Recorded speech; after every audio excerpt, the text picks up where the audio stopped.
11장. 그러므로 내가 묻겠습니다. 하나님께서 자기 백성을 버리셨습니까? 절대로 그러지 않습니다. 나 자신도 이스라엘 사람이요 아브라함의 후손이며 베냐민 지파 출신입니다. 하나님께서는 전에 택하신 자기 백성을 버리지 않으셨습니다. 여러분도 성경이 엘리야에 관해 한 말을 잘 알고 계실 것입니다. 엘리야는 이스라엘을 고소하며 하나님께 이렇게 호소하지 않았습니까? 주님, 그들이 주님의 예언자들을 죽이고 주님의 제단들을 헐어버렸습니다. 이제 저 혼자만 남아있는데 그들은 저마저 죽이려 하고 있습니다. 그런데 하나님께서 엘리야에게 무엇이라고 대답하셨습니까?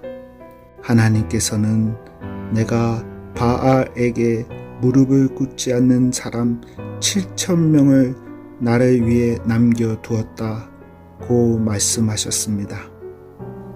지금도 마찬가지입니다.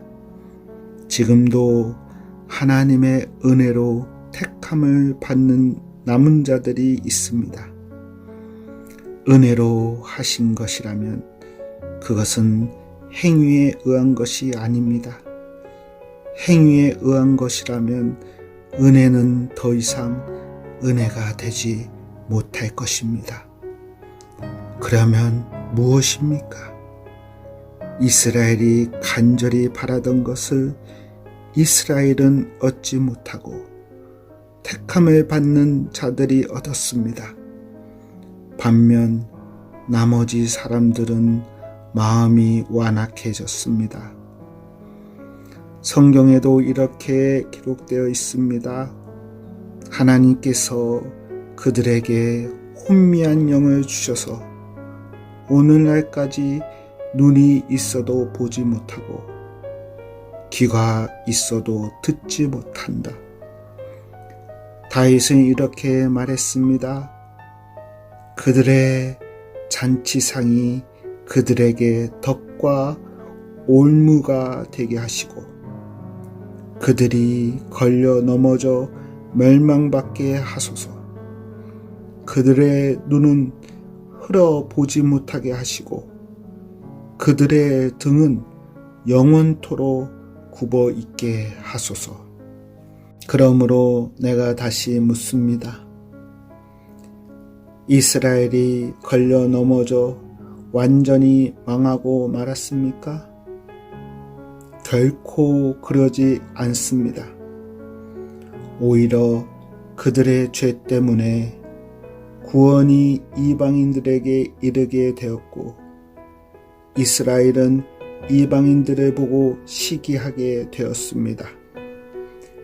이스라엘의 범죄가 세상에 풍성한 복을 가져다 주었고 이스라엘의 실패가 이방인들에게 풍성한 복을 가져다 주었다면 이스라엘 전체가 하나님 앞에 돌아올 때 그 풍성함은 얼마나 더 하겠습니까?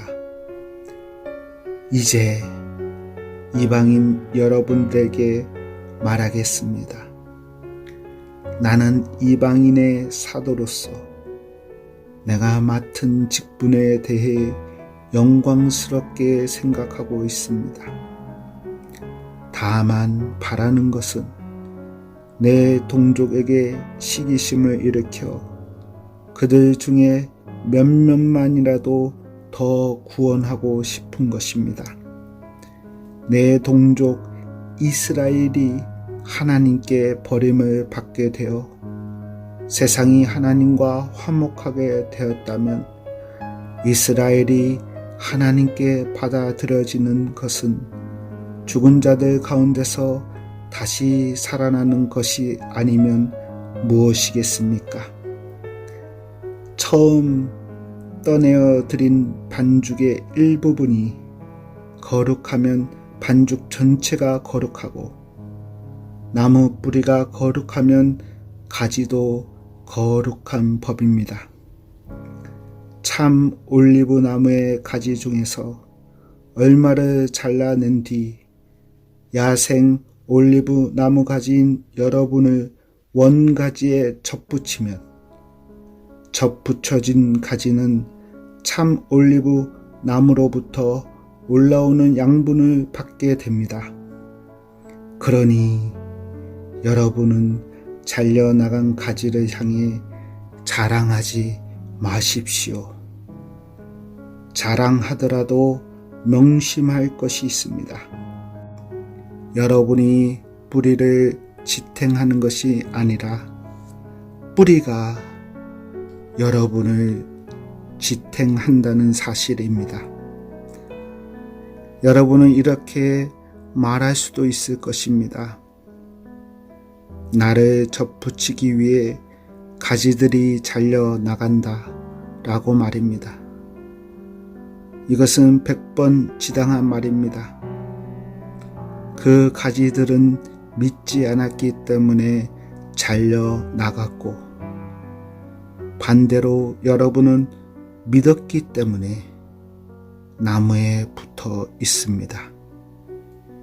그러니 자만하지 말고 오히려 두려워하십시오. 하나님께서 원래 나무에 붙어 있던 가지도 아끼지 않으셨다면 여러분도 아끼지 않으실 것입니다. 그러므로 하나님의 인자하심과 엄격하심을 깊이 생각하십시오. 넘어진 사람들에게는 하나님의 엄격하심을, 여러분에게는 하나님의 인자하심을 보이셨습니다. 여러분이 계속해서 하나님의 인자하심에 머물러 있으면 하나님께서도 인자함을 베푸실 것입니다. 만일 하나님의 인자하심에 계속 머물러 있지 않으면 여러분도 잘리게 될 것입니다. 그리고 잘려나간 가지가 다시 믿게 되면 그들도 다시 접붙임을 받게 될 것입니다. 왜냐하면 하나님께는 그들을 다시 접붙이실 능력이 있기 때문입니다. 여러분은 본래 붙어 있던 야생 올리브 나무에서 잘려 여러분이 속한 종자와는 다른 좋은 올리브 나무에 접붙여진 가지입니다. 그렇다면 원래 좋은 올리브 가지였던 유대인들이 원래 그들이 붙어 있던 좋은 올리브 나무에 접붙여지는 것을 얼마나 쉬운 일이겠습니까? 형제 여러분, 나는 여러분이 스스로 똑똑하다고 생각하는 일이 없도록 하기 위해 이 비밀에 대해 알기를 원합니다. 비밀의 내용은 이렇습니다.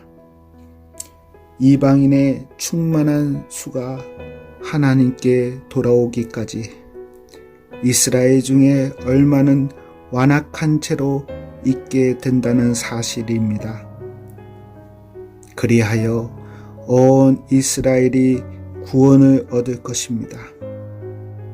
성경에 이렇게 기록되어 있습니다. 구원자가 시온에서 나와 야곱의 자손에게서 경건하지 못한 것을 제거할 것이다.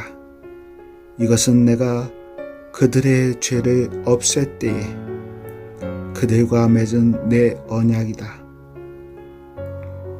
복음의 관점에서 볼 때 이스라엘은 여러분들 때문에 하나님의 원수가 되었습니다. 그러나 선택의 관점에서 볼 때 그들은 조상들 때문에 하나님의 사랑을 입은 사람들입니다. 하나님께서는 선물을 주시고 부르신 후에 무르는 법이 없습니다. 전에 하나님께서 불순종하던 여러분이 이제 이스라엘이 불순종한 것 때문에 자비를 얻게 되었듯이 현재 이스라엘이 불순종하는 것은 여러분에게 내린 하나님의 자비하심을 그들도 받기 위해서입니다. 하나님께서는 모든 사람들에게 자비를 베푸시기 위해 모든 사람을 불순종하는 데에 가두어 두셨습니다. 하나님의 지혜와 지식의 부유함은 참으로 깊습니다. 하나님의 판단은 헤아릴 수 없으며 그분의 길은 아무도 찾을 수가 없습니다. 누가 주님의 마음을 알았으며 누가 그분의 의논 상대자가 되었습니까? 누가 먼저 하나님께 무엇을 드려서 하나님의 답례를 받는단 말입니까? 이는 모든 것이 하나님께로부터 나왔고 하나님의 보살핌으로 보존되며 하나님의 영광을 위해 존재하기 때문입니다. 하나님께 영광이 영원토록 있기를 원합니다. 아멘.